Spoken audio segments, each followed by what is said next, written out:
Aksi komplotan pencuri mobil yang sudah beraksi di 11 lokasi di Palembang terhenti usai polisi dari Subdit 3 Jatanras Polda Sumsel menangkap 2 pelakunya, masing-masing Adi dan Rio warga Kabupaten Banyuasin. Keduanya dilumpuhkan lantaran berusaha kabur saat akan ditangkap. Direktur Reserse Kriminal Umum Polda Sumsel menerangkan sasaran pencurian komplotan ini mobil yang parkir di rumah dan tepi jalan dengan merusaknya menggunakan kunci T. Selain di Palembang, tersangka juga beraksi di Banyuasin bersama 1 tersangka lain yang saat ini menjalani hukuman di Lapas Pangkalan Balai. Dari tersangka, polisi mengamankan 5 unit pick-up hasil curian dan juga menangkap 2 orang penadahnya. Dari kronologis kejadian atau kronologis tindak pidana pencurian ini, di mana pelaku mengambil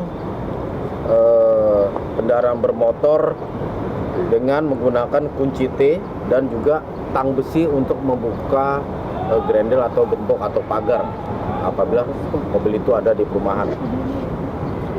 Dari kegiatan tersebut di sini didapatkan 5 kendaraan hasil kejahatan dan 1 kendaraan yang digunakan.